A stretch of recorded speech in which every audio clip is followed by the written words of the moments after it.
योगम कर्मसु कुशलम।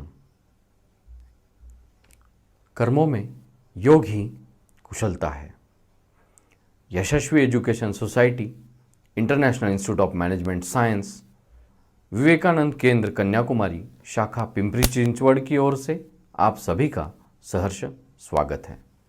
आज 21 जून 2021 हम अंतर्राष्ट्रीय योग दिवस आज मना रहे हैं।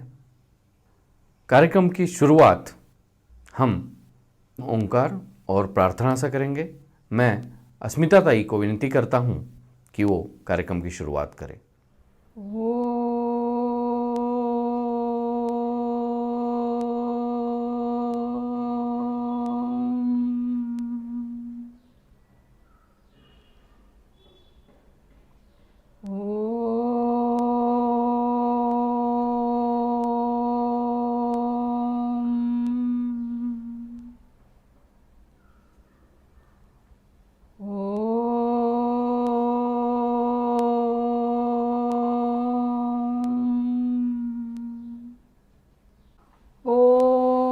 सहनाववतु सहनौ भुनक्तु सह वीर्यं करवावहै तेजस्विनावधीतमस्तु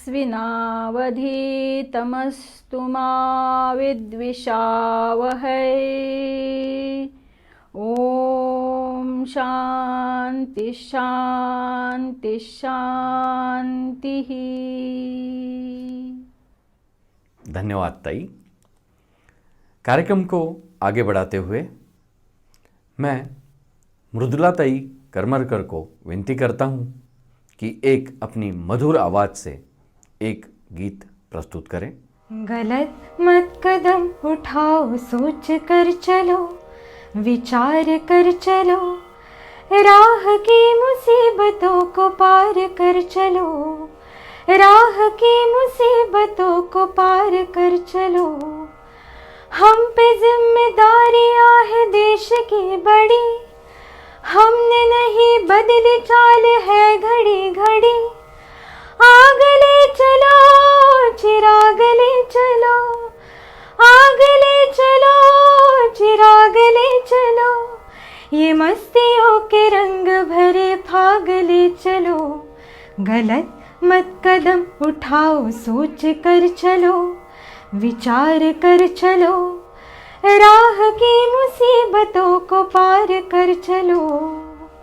मंजिल के मुसाफिर तुझे क्या राह की फिक्र, चट्टान पे तूफानों के झोंकों का क्या असर। ये कौन आ रहा अंधेरा छा रहा, ये कौन आ रहा अंधेरा छा रहा, ये कौन मंजिलों पे मंजिलें उठा रहा। गलत मत कदम उठाओ, सोच कर चलो, विचार कर चलो, राह की मुसीबतों को पार कर चलो।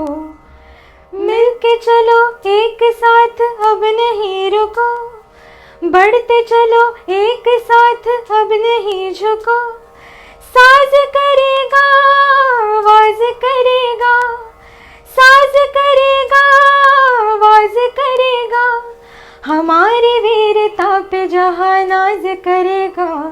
गलत मत कदम उठाओ, सोच कर चलो, विचार कर चलो, राह की मुसीबतों को पार कर चलो, राह की मुसीबतों को पार कर चलो, राह की मुसीबतों को पार कर चलो।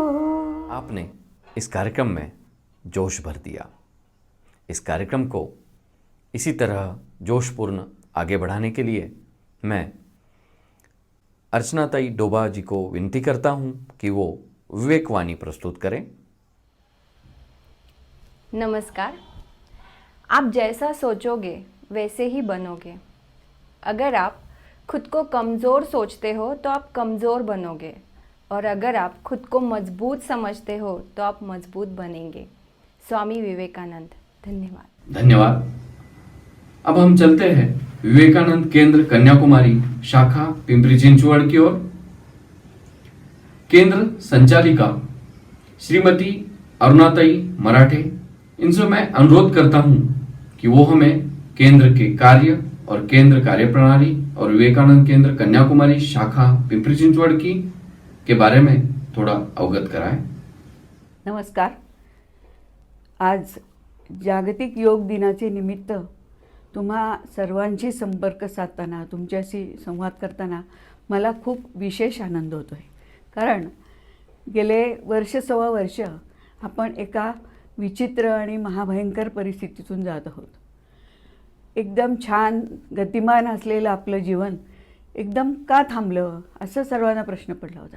आणि आता ह्याच्यानंतर एक शांत सुंदर सुखी जीवन आपल्याला जगता येईल का नाही असा प्रश्न पडला होता. पण अशा वेळेला आपल्याला योग साधना ही एक वेगळी दृष्टी नक्कीच देईल. योग दिवस आपण साजरा करतोय तो एवढ्यासाठीच. विवेकानंद केंद्राने त्याचे जे 4 आयाम आहेत त्याच्यामध्ये योगाला सर्वप्रथम स्थान दिले आहे. कारण योग ही एक आदर्श जीवन प्रणाली आहे. योग म्हणजे नुसते व्यायाम नव्हे. आपल्या देशाचे प्रधानमंत्री श्रीयुत नरेंद्र मोदी यांनी ही गोष्ट खूप विचारात घेतली आणि जागतिक असेंब्लीमध्ये त्यांनी हा विषय मांडला की 21 जून हा दिवस जागतिक योग दिन म्हणून साजरा केला. आणि त्यांनी हे विधेयक मांडले त्यावेळेला 175 देशांनी ह्या विधेयकाला पाठिंबा दिला. युनायटेड नेशन्सच्या असेंब्लीमध्ये 175 देशांनी पाठिंबा देणं ही पहिलीच वेळ आहे. यावरून हे सिद्ध होतं की योगावर साऱ्या जगाचा आता विश्वास बसला आहे. योगाचं महत्त्व साऱ्या जगाला कळलं आहे. देश आणि धर्म याच्या सीमा ओलांडून साऱ्या जगाने योगाची महती मान्य केली आणि ती आपल्या देशात त्याचा अवलंब करण्याची तयारी दर्शवली. विवेकानंद केंद्र आज जे काम करत आहे त्याच्यामध्ये योग हा पहिला आयाम आहे. योग शिक्षण, प्रकाशन, ग्रामविकास आणि नॅचरल रिसोर्सेस डेव्हलपमेंट ह्या गोष्टीला जास्त विवेकानंद केंद्रांनी महत्त्व दिलेलं आहे. ज्या वेळेला विवेकानंदांची जन्मशताब्दी साजरी करायची ठरली त्यावेळेला एकनाथजी रानडे यांनी हे काम त्यांच्या हातात घेतलं आणि 1970 साली 3 सागरांच्या संगमावर विवेकानंद शिला स्मारक बांधून तयार झालं. पण एकनाथजींना असं वाटलं की नुसतं हे स्मारक होता कामा नये.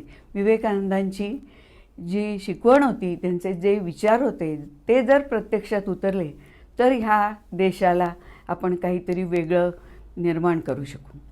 आणि ह्या विचाराने त्यांनी 1972 साली विवेकानंद केंद्र ह्या संस्थेची स्थापना केली. विवेकानंद केंद्राचे 5 प्रमुख उत्सव आहेत आणि त्याबरोबरच चिंचवड केंद्र हे राष्ट्रभक्ती गीत समूह गायन स्पर्धा, चित्रकला स्पर्धा, विविध वक्तृत्व स्पर्धा वगैरे स्पर्धांचे आयोजन करून विद्यार्थ्यांचा सर्वांगीण विकास कसा होईल याकडे लक्ष देते. कारण विवेकानंद केंद्राचे ध्येय हेच आहे की मनुष्य निर्माण आणि राष्ट्र पुनरुत्थान. आदर्श व्यक्तीच हे राष्ट्र मोठे करू शकतील. आणि ह्या विचाराने त्यांनी संबंध भारतभर हे काम सुरू केलं आहे. आज भारतामध्ये विवेकानंद केंद्राच्या 1300हून जास्त शाखा आहेत आणि हे काम करत आहेत की आदर्श युवक युवती कसे तयार होतील. वेगवेगळ्या माध्यमातून युवकांशी संपर्क, विद्यार्थ्यांशी संपर्क साधून त्यांना उच्च असे विचार दिले जातात. ध्येय एकच की एक बलशाली युवाशक्ती तयार व्हायला पाहिजे, एक सामर्थ्यशाली युवक तयार व्हायला पाहिजे की जो चारित्र्य संपन्न आहे, राष्ट्रप्रेमी आहे, असे युवक निर्माण करण्याच्या दृष्टीने आज विवेकानंद केंद्र काम करत आहे. आज योग दिन आहे. आपण सर्व योगाचा अभ्यास त्याच्यानंतर करणार आहात. पण हे एवढ्यावरच थांबायला नको.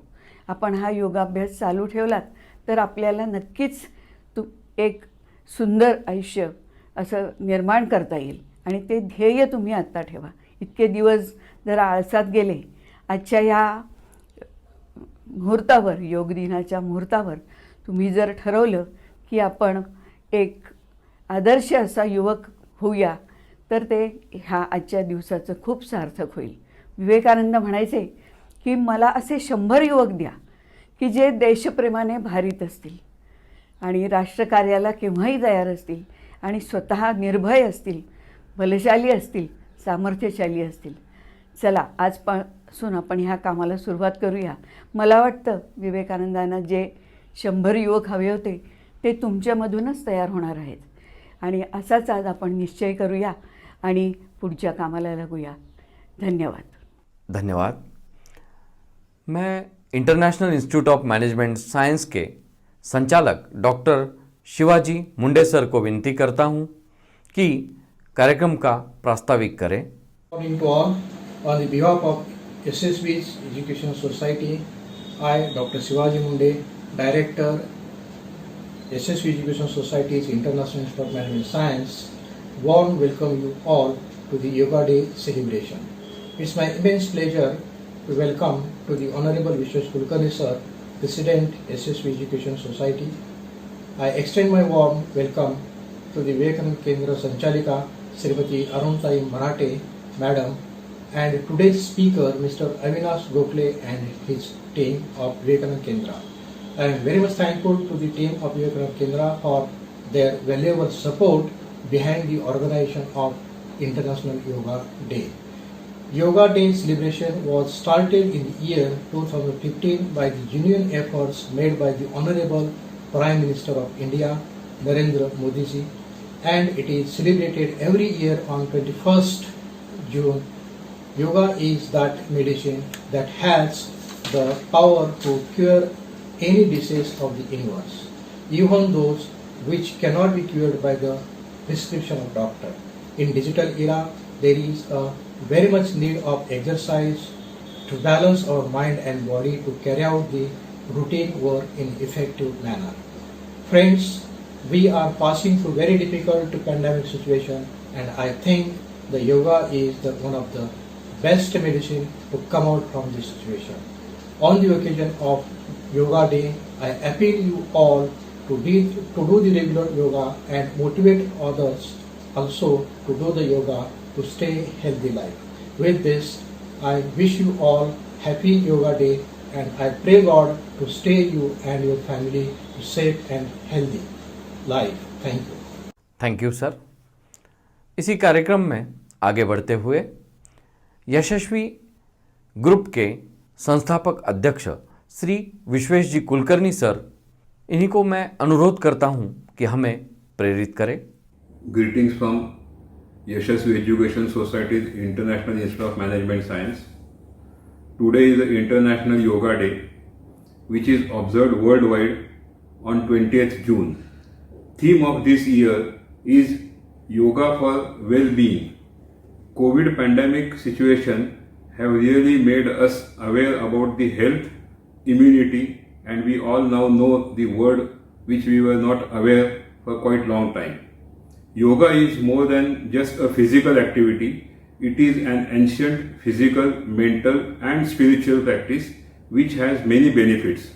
Regular practice helps a person improve flexibility, bone health, build muscle strength, increase blood flow and lower blood pressure. Breathing exercise in yoga such as pranayam helps a person relieve stress and anxiety. Yoga improves immunity and also aids in weight loss. Regular practice of yoga helps people to maintain a stress-free, balanced, healthy lifestyle which is the need of the hour. With this, I wish a great yoga day. Thank you so much. Thank you sir for your inspiring words. मैं इस कार्यक्रम के प्रमुख वक्ता को आमंत्रित करने हेतु प्रोफेसर अमर गुप्ता सर को यहाँ अनुरोध करता हूँ. My dear brothers and sisters, let me take this opportunity to introduce our guest speaker for today's session. He is Mr. Avinash Prabhakar Gokhale. He is Bachelor of Electronics Engineering from Pune University with over 20 years of vast experience in automobile industry. He has MSc in Yoga Therapy from Swami Vivekanand Yog Anusandhan Sanstha University. Currently, he is the director of Vatsar Manufacturing System Private Limited. He's been working in Skoda Auto, Tata Motors, Mahindra, etc. He's been working as a volunteer for Vivekananda Kendra, Chinchwad branch from 1999 onwards. Presently, he is the Davitt Vyavasthapak Pramukh for Vivekananda Kendra for the Chinchwad branch. I welcome you, sir, and request you to kindly address the audience, please. Thank you. नमस्कार। आज अंतर्राष्ट्रीय योग दिवस हम सब मना रहे हैं। सन 2015 से भारत के माननीय पंतप्रधान श्री नरेंद्र मोदी जी ने ये प्रस्ताव WHO के सामने रखा था और 177 देशों के मान्यता से अंतर्राष्ट्रीय योग दिवस हम हर साल मनाते हैं। हर साल इसकी एक अलग अलग थीम बनाई जाती है। 2021 की थीम है बी विथ योग, बी एट होम, यानी योग के साथ रहे, घर पर रहे। अब हम जानेंगे अपना अंतर्राष्ट्रीय योग दिवस का प्रतीक जो है उसका अर्थ समझेंगे। प्रतीक चिन्ह में दोनों हाथों को जोड़ना योग का प्रतीक है। यह व्यक्तिगत चेतना का सार्वभौमिक चेतना के साथ योग को प्रतिबिंबित करता है। यह शरीर और मन, मनुष्य और प्रकृति का समरसता का प्रतीक है। यह स्वास्थ्य और कल्याण के समग्र दृष्टिकोण को भी दर्शाता है। इसमें चित्रित भूरी पत्तियाँ भूमि, हरी पत्तियाँ प्रकृति और नीली पत्तियाँ अग्नि तत्व का प्रतीक है। दूसरी ओर सूर्य और ऊर्जा प्रेरणा के स्रोत का प्रतीक है। प्रतीक चिन्ह मानवता के लिए शांति और समरसता को प्रतिबिंबित करता है, जो योग का मूल है। आज के योग दिवस का महत्व। योग को प्राचीन भारतीय कला का एक प्रतीक माना जाता है।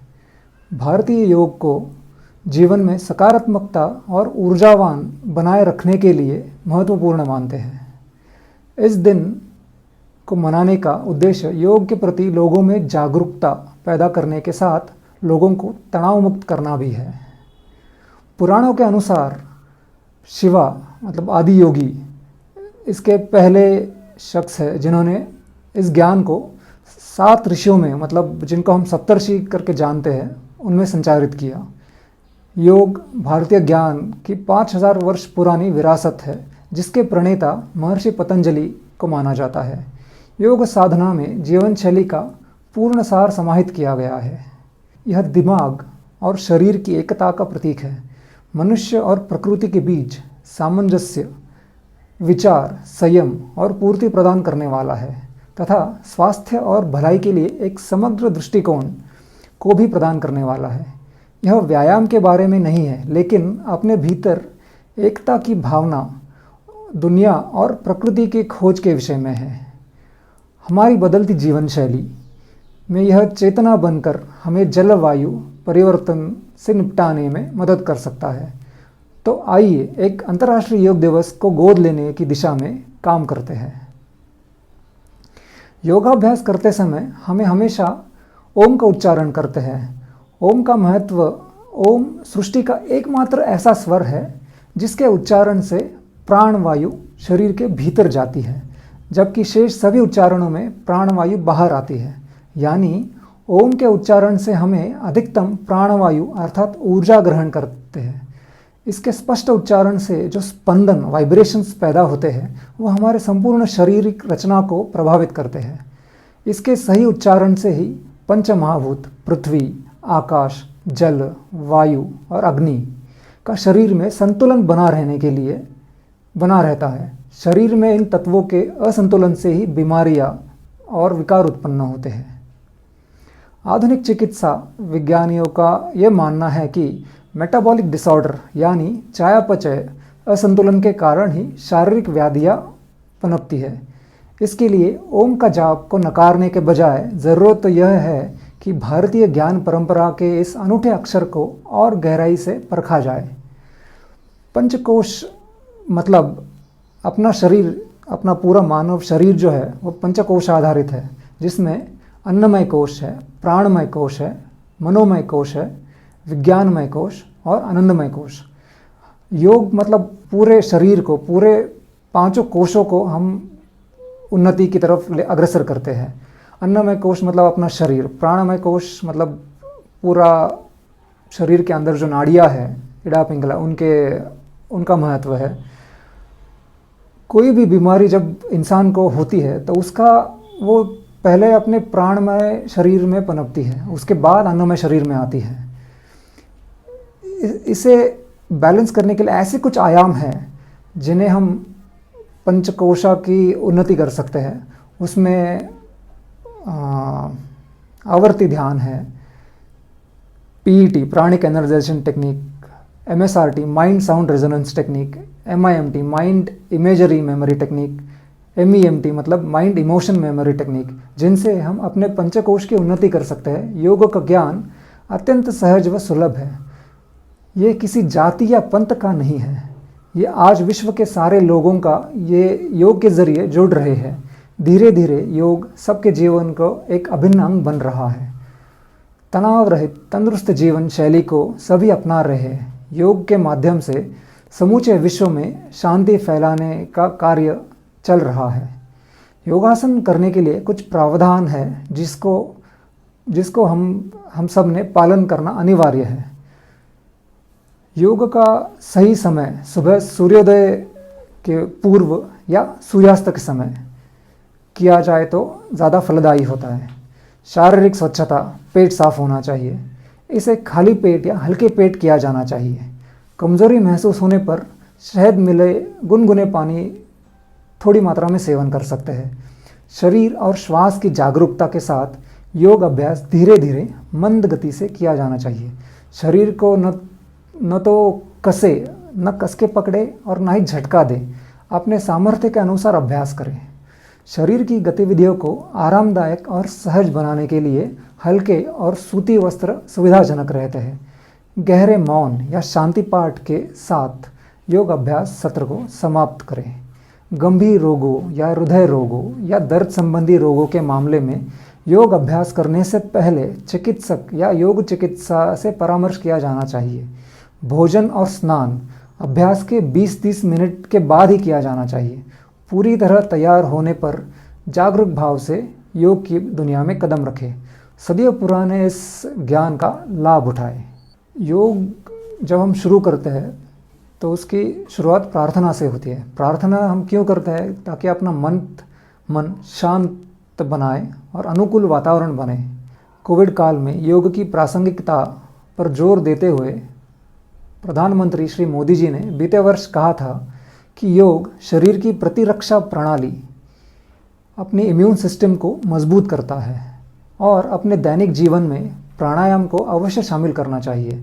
यह प्राणायाम, योग या श्वास संबंधी व्यायाम हमारे श्वसन तंत्र को मजबूत करता है, क्योंकि शरीर का श्वसन तंत्र ही है जो कोरोना वायरस बुरी तरह प्रभावित होता है।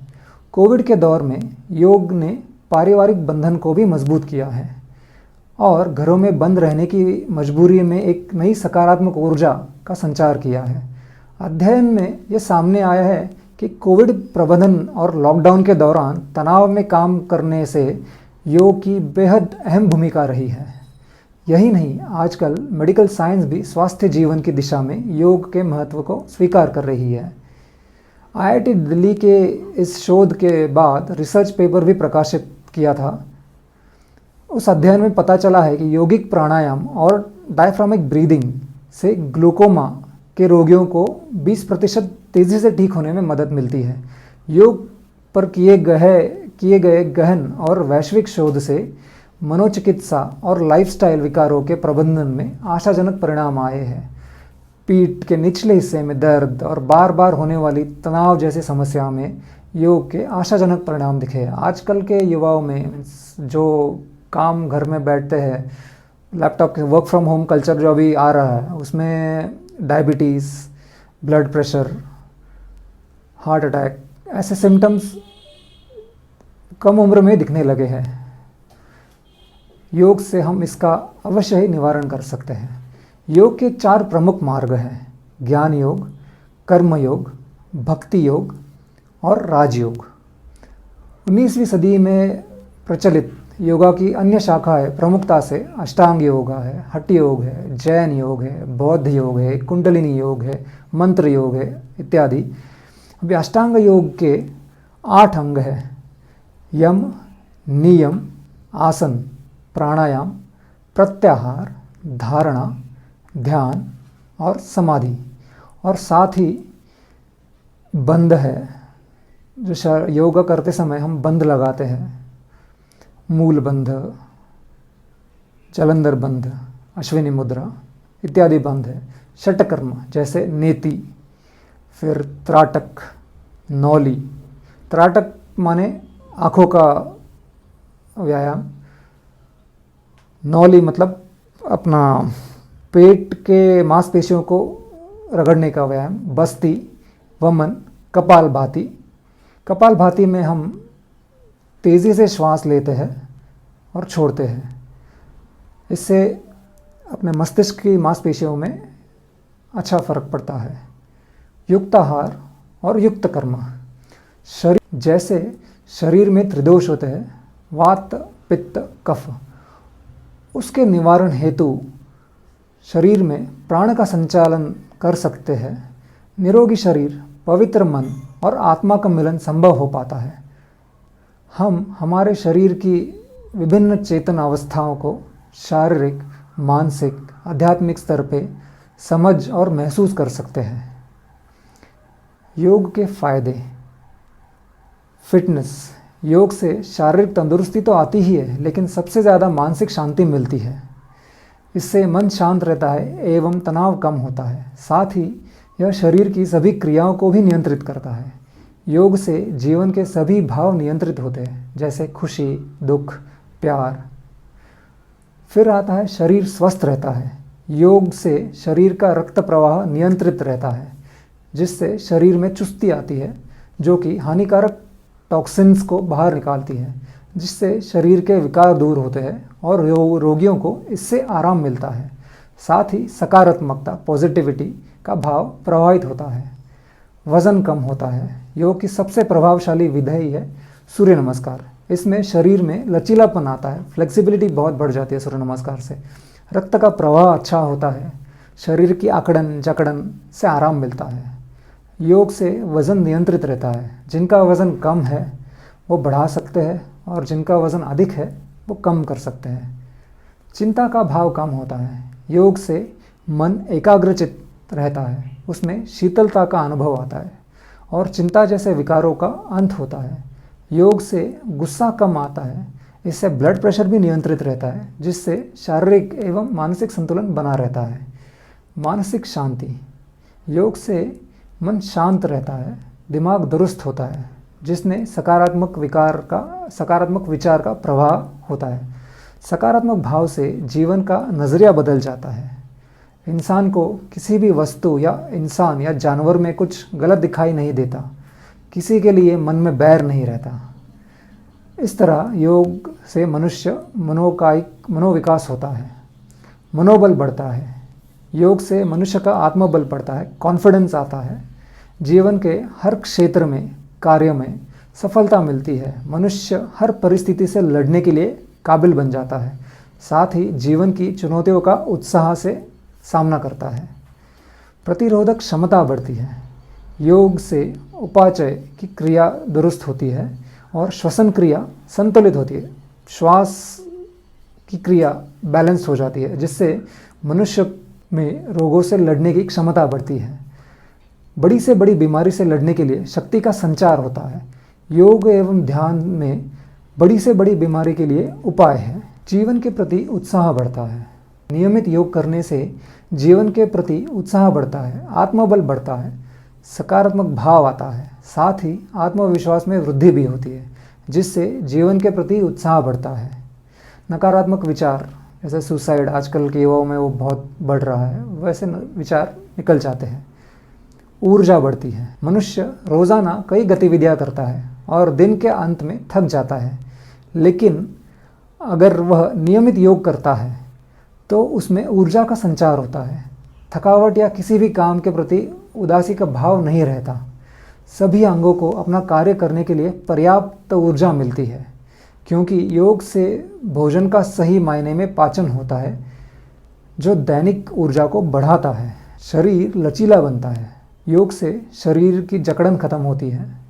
शरीर में वसा की मात्रा कम होती है, जिससे लचीलापन, फ्लेक्सिबिलिटी शरीर की आती है। लचीलेपन के कारण शरीर में कभी अनावश्यक दर्द नहीं रहता और शरीर को जिस तरह का होना चाहिए उसकी बनावट धीरे धीरे रोज़ाना योग करने से ठीक हो जाती है। आजकल हम लोग बहुत सुन रहे हैं कि बच्चे और युवा पीढ़ी योग से दूर भागते हैं। उनमें एक डर सा लगा रहता है कि इससे मुझे क्या फ़ायदा होगा। तो मैं अभी आपको बताऊंगा युवा पीढ़ी के लिए इससे क्या फ़ायदे हैं। प्रथम है तंदुरुस्ती और शारीरिक क्षमता में वृद्धि। दूसरा है तनाव और चिड़चिड़ापन से राहत। फिर सकारात्मकता में वृद्धि। चौथा मुद्दा है एकाग्रता और शैक्षणिक जीवन में प्रगति। पांचवा मुद्दा है आत्मविश्वास में वृद्धि और स्वयं की छवि में उन्नति। छठवां बिंदु है कल्पना शक्ति का विकास। योग और मन के नित्य अभ्यास से युवा पीढ़ी रोज़मर्रा की ज़िंदगी में आने वाली मुश्किलों का सामना आसानी से बिना डरे, बिना चिढ़े कर सकते हैं। अपनी आंतरिक शक्ति का विकास करके अपने मन और शरीर को तंदुरुस्त और चुस्त बना सकते हैं, जिसकी इन आने वाले सालों में युवाओं को बहुत ज़्यादा ज़रूरत है। तो बताइए आज सभी साधक क्या करेंगे ताकि आज के दिन का महत्व हम खुद अच्छी तरह समझ सकें। तो इनमें से किसी भी तरह से अंतर्राष्ट्रीय योग दिवस के उत्सव हम मना सकते हैं, जैसे कि अपने किसी प्रिय व्यक्ति को योगा क्लास के लिए लेके जाना, आज का पूरा दिन योग साधना के लिए समर्पित करना, या फिर किसी योग महोत्सव में शारीरिक होना, या फिर अपने आसपास के परिसर में किसी योगा स्टूडियो में जाके इन्फॉर्मेशन निकालना, और सत्संग में भी शामिल हो सकते हैं। अपने दोस्त रिश्तेदारों के साथ एक पॉटलक जैसे खाने का प्रोग्राम, सात्विक आहार, लेकिन ध्यान रहे सात्विक आहार हम बना सकते हैं गपशप लड़ाते हुए, या फिर योगा की एक संगीत गाने से हम अपना दिन बिता सकते हैं, या किसी संस्था के साथ सेवा कार्य में हम अपना प्रतिभाग दे सकते हैं। आज अंतर्राष्ट्रीय योग दिवस के उपलक्ष्य में चाहे जो कुछ भी आप करें उसे पूरी एकाग्रता और सच्चे इरादे, सच्चे इच्छा से करें। आपका आनंद और खुशियों को सभी के साथ बांटें। अभी हमने योग के विषय में जानकारी ली। अभी उसका अभ्यास करने के लिए मैं ऋग्वेद से आसन दिखाने को कहूँगा, जिसका अभ्यास आप अपने अपनी जगह में बैठ के या खड़े होके कर सकते हैं। चलिए हम शुरू करते हैं। अंतर्राष्ट्रीय योग दिवस के प्रथम चरण में मंगलाचरण वंदना के साथ शुरुआत करेंगे। हाथों को नमस्कार मुद्रा में रखें। संगच्छध्वं संवदध्वं संगो मनासि जानता देवाभावे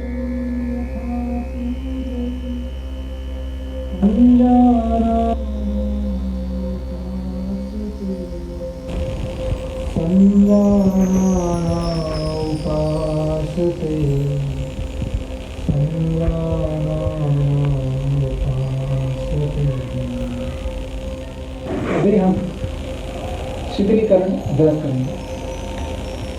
सर्वप्रथम ग्रीवाचारण समस्थिति में आएंगे।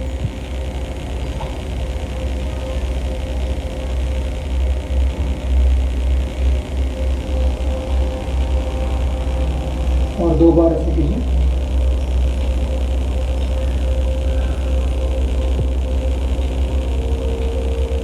द्वितीय चरण में दाई एवं बाई ओर गर्दन को घुमाएंगे।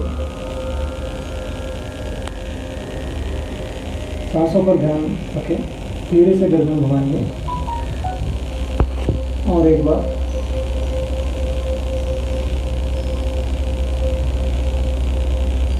तृतीय चरण में दाएं बाएं घुमाना धीरे से। और एक बार।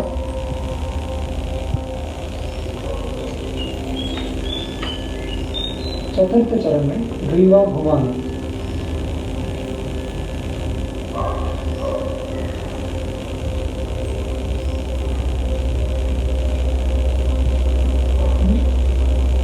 उल्टी और इसे वापस दोहराएंगे।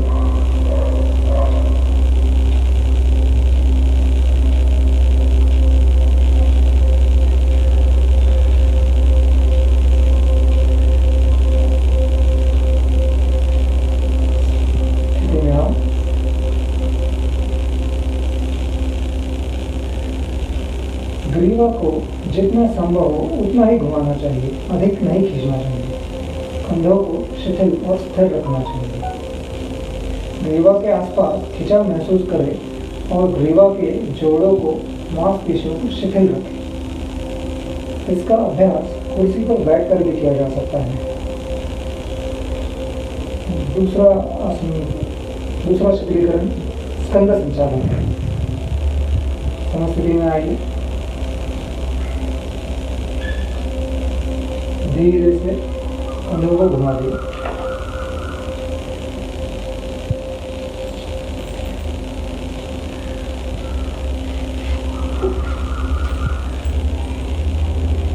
और एक बार।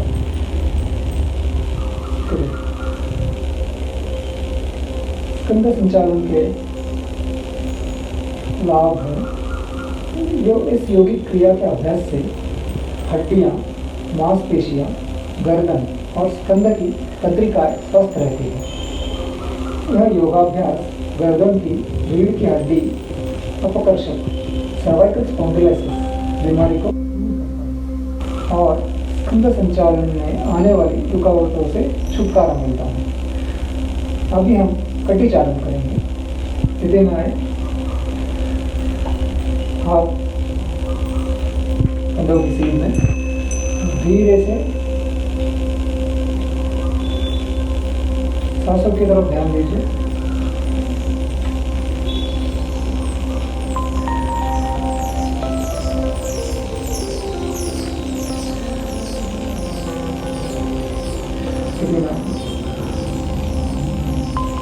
श्वास के सामंजस्य के साथ इसे धीरे धीरे करें। हृदय रोगियों को यह अभ्यास सावधानी पूर्वक करना। तीव्र दर्द तथा डिस्क या रीढ़ से ग्रसित व्यक्ति को यह क्रिया नहीं करनी चाहिए। मासिक धर्म के समय इस अभ्यास को नहीं करना चाहिए। अगला चरण है घुटना संचालन। इसमें दोनों हाथ अपने सामने रख के धीरे से नीचे बैठेंगे। सांसों की तरफ पूरा ध्यान दीजिए अपना।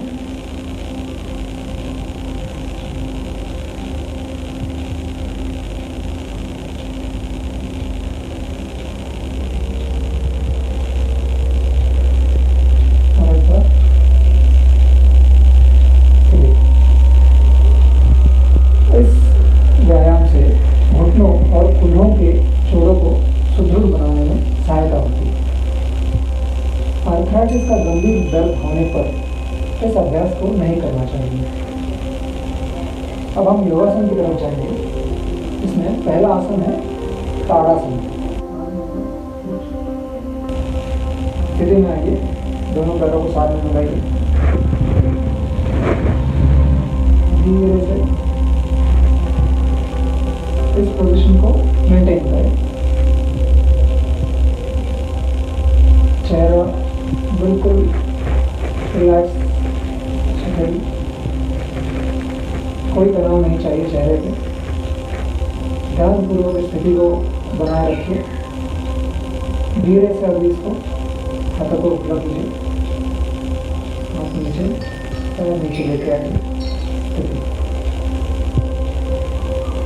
इस आसन के अभ्यास से शरीर में स्थिरता आती है। यह मेरुदंड के संबंधित नाड़ियों को, रक्त संचय को ठीक करने में भी सहायक होता है।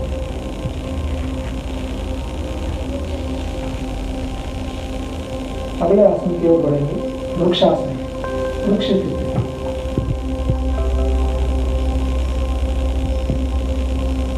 आंखों के सामने किसी बिंदु पर ध्यान केंद्रित करें ताकि आपका बैलेंस बना रहे।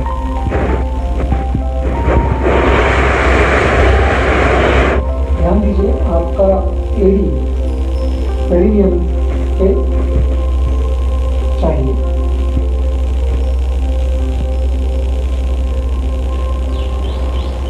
धीरे से हाथों को छोड़िए, पैर को नीचे लेके आइए। अभी इसी आसन को दूसरे पैर के साथ करेंगे। पहले अपना संतुलन बनाएं, फिर हाथ ऊपर उठाएं।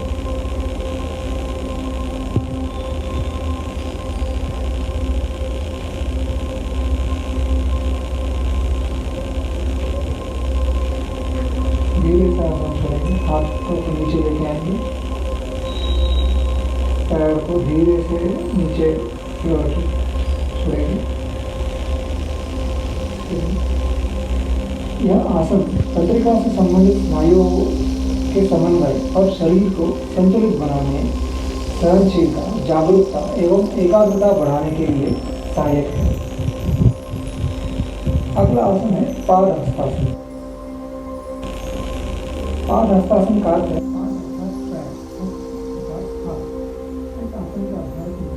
पैरों को पैरों की तरफ नीचे ले जाया जाता है। सीधे में आइए, हाथ ऊपर की तरफ लीजिए, धीरे से शरीर को नीचे झुकाइए, बिल्कुल धीरे धीरे धीरे नीचे जाने का प्रयास कीजिए और उस स्थिति बनाए रखें।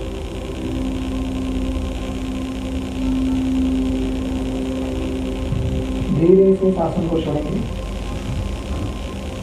हाथों को रीढ़ की हड्डी को थोड़ा सीधा करेंगे, हाथ ऊपर,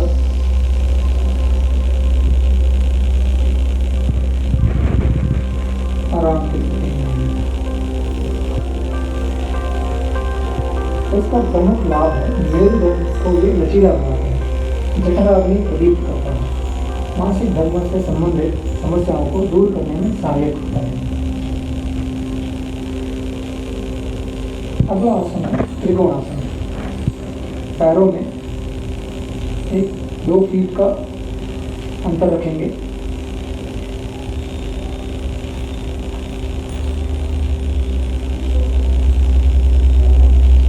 धीरे से हाथ नीचे रखेंगे और ऊपर नजर ऊपर सामने हाथों की तरफ, हाथों की उंगली की तरफ नजर रखनी है। इस स्थिति को बनाए रखें।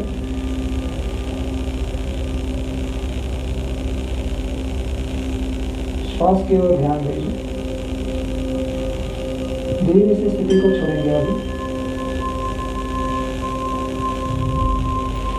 अभी इसी आसन को दूसरे हाथ से दोहराएंगे।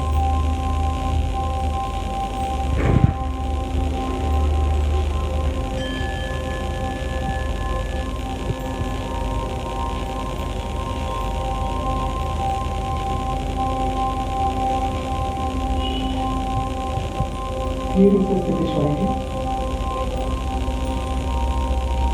जब भी हम कोई स्थिति छोड़ते हैं, बिल्कुल धीरे से, बिना ज़्यादा प्रयास किए, शरीर रिलैक्स चाहिए। कसा हुआ शरीर से बाद में जकड़न हो सकती है तथा फेफड़ों की कार्य क्षमता को बढ़ाता है। आप अगर देखोगे तो हर एक आसन में अपने श्वास पे हमको ध्यान देना है। आसानी से श्वास छोड़ना है और लेना है। अगला आसन है वज्रासन। स्थिति में आएंगे, पैरों को, दोनों पैरों को मुड़ा के ठीक से बैठिए। इस स्थिति को बनाए रखें। दोनों हाथों को अपने घुटनों पर रखें। प्रारंभिक स्थिति में आने के लिए धीरे से एक एक पैर छोड़ेंगे।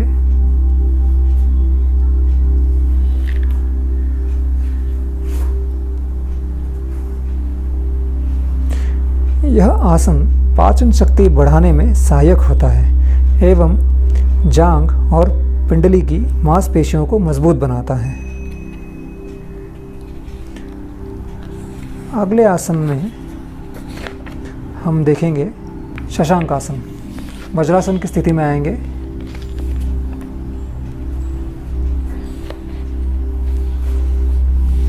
अब दोनों पैरों के घुटनों को एक दूसरे से दूर फैलाएंगे। इस प्रकार बैठे कि पैरों के अंगूठे एक दूसरे से मिले हो। श्वास लेते हुए दोनों हथेलियों को घुटनों के बीच जमीन पर रखें। श्वास छोड़ते हुए आगे की ओर झुके और ठुड्डी को जमीन पर रखें। दोनों भुजाओं को समांतर रखें। इस स्थिति को बनाए रखेंगे। जितनी ज़्यादा हो सके हम स्थिति बनाए रख सकते हैं बिना ज़्यादा प्रयास किए। कोई भी तकलीफ़ हो तो हम यह आसन छोड़ सकते हैं। अभी प्रारंभिक स्थिति में आएंगे। धीरे से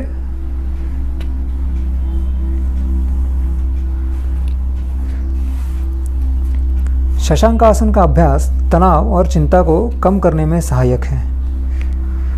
जननांगों में कसावट लाता है, कब्ज से मुक्ति दिलाता है एवं पाचन क्रिया संबंधी व्याधि एवं पीठ दर्द से छुटकारा दिलाने में सहायक है। समय की कमी के कारण हम और ज़्यादा आसन नहीं दिखा सकते और एक अंतिमतः आसन दिखाते जाएंगे। भुजंग आसन। पीठ के बल धीरे से लेट जाएंगे। हाथों को कंधों की तरफ लेके आएंगे और शरीर को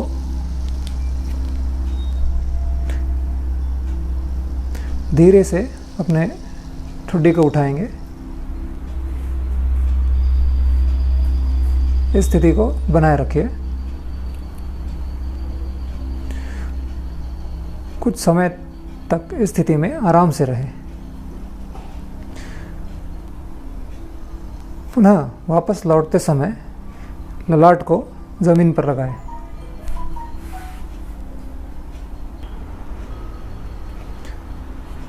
धीरे से स्थिति छोड़ें और बैठ जाएंगे।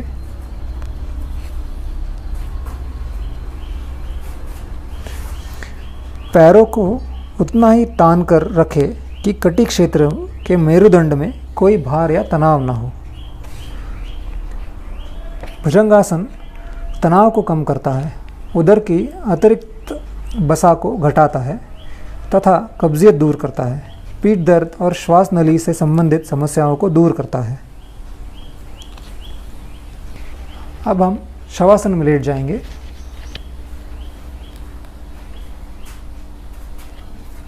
धीरे से शवासन, पीठ के बल लेट जाएंगे। शवासन इस क्रिया की अंतिम स्थिति है।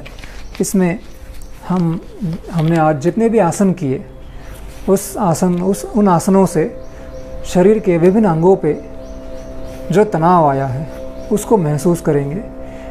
हर एक अंग को शिथिल करेंगे। बिल्कुल धीरे से ध्यान अपने श्वास पे रहेगा। आंखें बंद, हाथों को आकाश की तरफ खुला रखेंगे।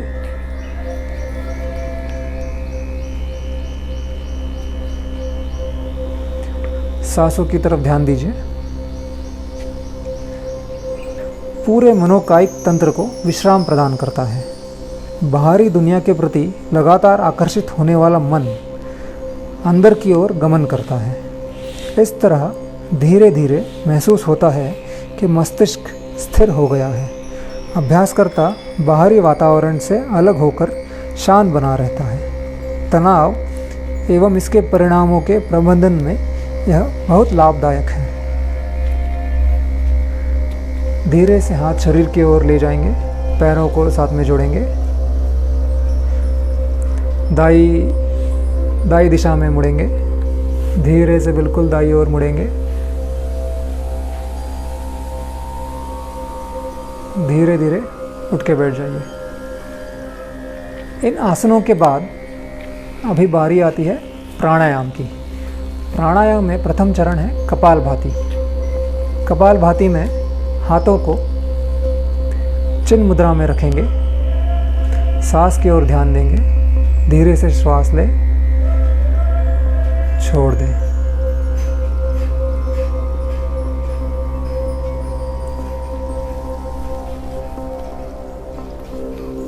कपालभाति कपाल को शुद्ध करता है, कफ विकारों को समाप्त करता है। यह जुकाम, साइनोसाइटिस, अस्थमा एवं श्वास नली संबंधी संक्रमणों में लाभदायक है। यह पूरे शरीर के कायाकल्प करता है और चेहरे को दीप्तिमान और जीवंत बनाए रखता है।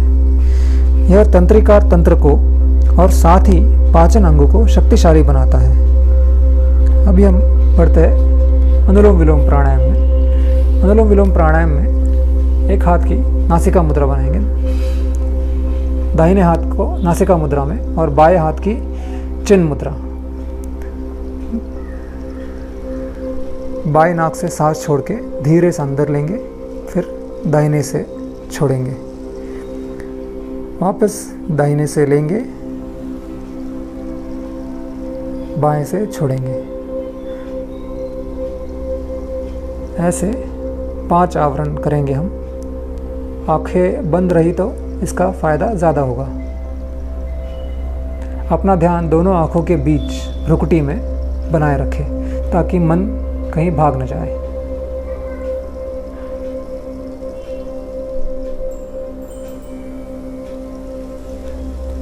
और एक बार करेंगे, अंतिम बार। बाईं ओर से सांस छोड़ के इस आसन को हम समाप्त करेंगे।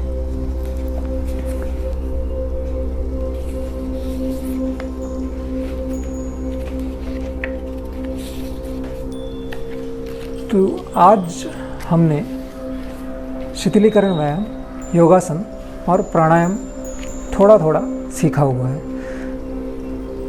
इसका समापन हम संकल्प के साथ करेंगे। आप सब मेरे साथ संकल्प को दोहराए। हमें अपने मन को हमेशा संतुलित रखना है। इसी में हमारा आत्मविकास समाया है। मैं अपने कर्तव्य स्वयं के प्रति, कुटुंब के प्रति, कार्य, समाज और विश्व के प्रति शांति, आनंद और स्वास्थ्य के प्रचार। आज आशा करता हूँ ऋग्वेद ने जितने भी आसन करके दिखाए हैं, आप सभी ने अपनी अपनी जगह पे करके देखे होंगे। शुरू में थोड़ी दिक्कत आएगी, लेकिन इसका निरंतर अभ्यास बहुत ज़रूरी है। योग एक दिन के लिए नहीं, जैसे हम ब्रशिंग रोज़ करते हैं, उसी तरह योग, आसन, प्राणायाम रोज़ करना बहुत ज़रूरी है। जितना आप योगा करेंगे उतना आपको फ़ायदा, तंदुरुस्ती, आत्मविश्वास बढ़ेगा। आशा करता हूँ आप नित्य अभ्यास करते रहेंगे। अंततः मैं एक बहुत सुंदर विचार आपके सामने रखता हूँ। योग शरीर को रोग मुक्त नहीं करता, बल्कि मानसिक एवं बौद्धिक स्तर पर मानव को सशक्त, शांत और ओजस्वी बनाता है। अच्छे स्वास्थ्य को मनोकामना के साथ अंतर्राष्ट्रीय योग दिवस की हार्दिक शुभकामनाएं। और एक बात मैं बताना चाहूँगा, जो भी आसन हमने आज देखे वो विवेकानंद केंद्र के YouTube चैनल और यशस्वी इंस्टीट्यूट के YouTube चैनल पे कभी भी उपलब्ध रहेंगे। वो आप डाउनलोड करके रोज़ उसका अभ्यास कर सकते हैं। धन्यवाद। Honorable dignitaries of Yashasvi Group and Vivekananda Kendra, Chinchwad branch, all my brothers and sisters, namaskar to all. At the very outset, I, Professor Amar Gupta, faculty member from IIMS Chinchwad, take this opportunity to extend my sincere vote of thanks to the chairman of the Yashasvi Group, Mr. Vishwesh Kulkarni sir, and the entire management of Yashasvi Group for their valuable direction, support and cooperation towards making this endeavor possible. I also extend my sincere vote of thanks to the director of IIMS Institute, Dr. Shivaji Munde sir, for his valuable guidance and support and giving me an opportunity to speak on this auspicious occasion. It is a matter of great honor for me. On behalf of Yashasvi Education Society, I would like to thank Srimati Arunatai Marathi Madam, the Director of Swami Vivekananda Kendra, Chinchwad Branch, and her entire team of Swami Vivekananda Kendra, Chinchwad Branch, for successfully organizing the program with Yashasvi Education Society. Let me take this opportunity to thank the most valuable guest speaker for the session, Mr. Avinash Prabhakar Gokhale sir, for giving an excellent coverage on the topic. Sir, we are greatly inspired by your words. I would also like to take this opportunity to record my heartfelt thanks to all the audience, especially the teachers and students of Yashasvi Group and other institutes, for being with us this morning. It's a great pleasure. I also thank Vivek Doba Training Academy for the technical support in organizing this program along with Yashasvi Education Society. I humbly extend my sincere vote of thanks to Vivekanand Kendra Chinchwad Branch for organizing this event. Before we conclude, let me thank our very important member of Yashasvi Group, the media person, Mr. Yogesh Ramnikar sir and Sham sir, for providing all the support for making this event possible. Thank you once again and thank you all. सर्वे भवन्तु सुखिनः, सर्वे सन्तु निरामयाः, सर्वे भद्राणि पश्यन्तु, मा कश्चित् दुःखभाग् भवेत्. ॐ शान्ति शान्ति शान्तिः.